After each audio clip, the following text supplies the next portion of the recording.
ഞാൻ ഇന്ന് നിങ്ങൾക്ക് എല്ലാവർക്കും വേണ്ടി ഒരു വെജിറ്റബിൾ പാസ്തയാണ് ഉണ്ടാക്കാൻ പോകുന്നത്. അത് വീട്ടിലുള്ള ഇൻഗ്രീഡിയൻസ് ഒക്കെ കൊണ്ട് തന്നെ നമുക്ക് ഉണ്ടാക്കാൻ പറ്റുന്നതാണ്. ഇത് ഉണ്ടാക്കി കുട്ടികൾക്ക് കൊടുത്തിട്ട് നിങ്ങളും അത് കഴിച്ചിട്ട് അതിൻ്റെ അഭിപ്രായങ്ങൾ എൻ്റെ കമൻറ്റ് ബോക്സിൽ തീർച്ചയായും നിങ്ങൾ ഇടണം.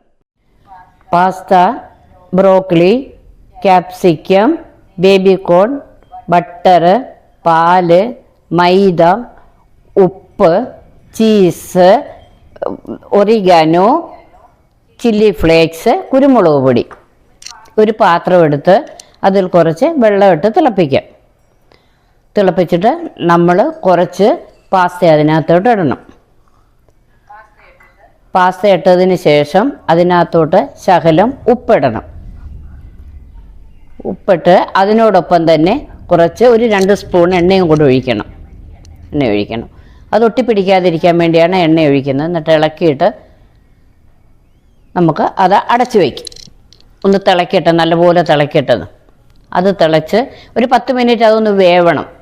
അതവിടെ ഒരു പാൻ എടുത്തിട്ട് ഇനി വിസ്താരമുള്ള ഒരു പാൻ എടുക്കണം. ഒരു പാൻ എടുത്ത് അതിനകത്തോട്ട് 2 സ്പൂൺ ബട്ടർ ഇടണം. ബട്ടർ ഇട്ടിട്ട് അത് നല്ലപോലെ ഒന്ന് മെൽറ്റ് ആവട്ടെ.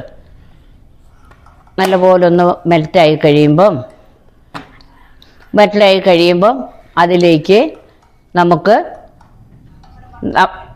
ബട്ടർ നല്ലപോലെ മെൽറ്റായി അതിലേക്ക് നമ്മൾ ഉപ്പും മഞ്ഞളും ഇട്ടിട്ട് ആ ബ്രോക്കലി ഒന്ന് വെച്ചിട്ടുണ്ടായിരുന്നു ഒരു 10 മിനിറ്റ് ഒന്ന് ചൂടുവെള്ളത്തിലിട്ട്. അപ്പം ഒന്ന് വാടി കിട്ടി. അത് അതിനകത്തോട്ട് ഇടണം. അതിന് ശേഷം ക്യാപ്സിക്കം ഇടണം. ക്യാപ്സിക്കം ഇട്ടതിന് ശേഷം നമ്മുടെ ബേബിക്കോൺ, സ്വീറ്റ് കോൺ അതും കൂടെ ഇടണം. ഇത് പാക്കറ്റിൽ മേടിച്ച സ്വീറ്റ് കോണാണ്. അപ്പോൾ അതും അതിനകത്തോട്ടിട്ട് ആ ബട്ടറിലിട്ട് നല്ലപോലെ അതിൻ്റെ ക്രിസ്പിനെസ് ഒത്തിരി വരാൻ പാടില്ല. അതൊന്ന് ചെറുതായിട്ടൊന്ന് ഇളക്കി യോജിപ്പിക്കുക. ഒത്തിരി ഒന്നും വേവിക്കേണ്ട. അത് വേവിച്ച് കഴിഞ്ഞാൽ അതിൻ്റെ ടേസ്റ്റ് അങ്ങ് മാറിപ്പോവും. അപ്പോൾ അധികം ഒന്ന് ചൂടാക്കിയാൽ മാത്രം മതി. ബ്രോക്കലി നമ്മൾ ചൂടുവെള്ളത്തിലിട്ടതല്ലേ. അപ്പം നല്ലപോലെ ഒന്ന് മിക്സാക്കിയ ശേഷം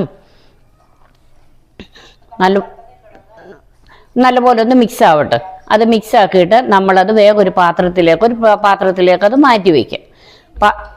അധികം ഒന്നും വേവിക്കണ്ട കേട്ടോ. അതൊന്ന് മാറ്റി വെച്ചിട്ട് ആ പാത്രം തന്നെ വീണ്ടും നമ്മൾ അടുപ്പിലോട്ട് വയ്ക്കണം. ആ പാത്രത്തിൽ തന്നെ നമുക്ക് ഉണ്ടാക്കാം.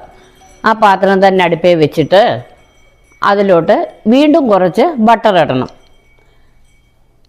ഇത് ഉപ്പുള്ള ബട്ടറാണേ. നമ്മൾ ആദ്യം അത് വേവിച്ചപ്പോൾ ഒരു ശകലം ഉപ്പിട്ടാണ് വേവിച്ചപ്പോൾ ഉപ്പ് നോക്കിയിട്ട് വേണം നിങ്ങൾ ചേർക്കാൻ. ആ ബട്ടർ ഒന്ന് മെൽറ്റ് ആവട്ടെ. ബട്ടർ ഒന്ന് മെൽറ്റായി കഴിയുമ്പോൾ അതിലേക്ക് നമുക്ക് മൈദ ഒരു 3 സ്പൂൺ മൈദ ഇടണം. അതൊരു വൈറ്റ് സോസ് ഉണ്ടാക്കാൻ വേണ്ടിയാണ് ഈ മൈദ ഇടുന്നത്. അത് 3 സ്പൂണ് നമുക്ക് മൈദ ഇടാം. അത് നിങ്ങൾ എത്ര പാസ്ത ഉപയോഗിക്കുന്നോ അത് പൊതിഞ്ഞ് കിട്ടാൻ തക്കവണ്ണമുള്ള മൈദ വേണം ഉപയോഗിക്കാൻ. ആ ബട്ടറിൽ കിടന്ന് അതൊന്നൊന്ന് ചൂടാവട്ടെ. ഒന്നൊന്ന് ഇളക്കി കൊടുക്കുക. ഒന്ന് നല്ലപോലെ ഒന്ന് ഇളക്കുക. അപ്പോൾ അതിൻ്റെ ഒരു മണം നല്ലതായിട്ട് വരുന്നുണ്ട്. അത് ഇളക്കി കഴിഞ്ഞിട്ട് അതിലേക്ക് കുറച്ച് നമ്മൾ മാറ്റി വെച്ചിരിക്കുന്ന പാല് അതിനകത്തോട്ട് ഒഴിക്കണം. ഈ പാലൊഴിച്ചതിന് ശേഷം അത് നല്ലതുപോലെ ഒട്ടും ലംസ് വരാൻ പാടില്ല. അത് നല്ലപോലെ ഇളക്കണം. നല്ലപോലെ കൈവിടാതെ ലംസ് ഒട്ടും ഉണ്ടാക്കാൻ പാടില്ല. അത് നല്ലപോലെ ഇളക്കി യോജിപ്പിക്കണം. നല്ലതായിട്ട് അതൊന്ന് യോജിപ്പിച്ചതിന് ശേഷം ഒരു ശകലം പോലും ലംസ് അതിനകത്ത് വന്നിട്ടില്ല. ആ കട്ടയെല്ലാം ഉടഞ്ഞ് പോയി. ആ പാലനുസരിച്ച് നമ്മളത് ഉപയോഗിച്ചാൽ മതി. ആവശ്യത്തിനുള്ള പാലിടണം. കട്ട പിടിക്കാതിരിക്കാൻ ആവശ്യത്തിനുള്ള പാലിട്ടിട്ട് അതിലേക്ക് ചീസ് ഇടണം. 2 സ്ലൈസ് ചീസ് ഇടണം അതിനകത്തോട്ട്.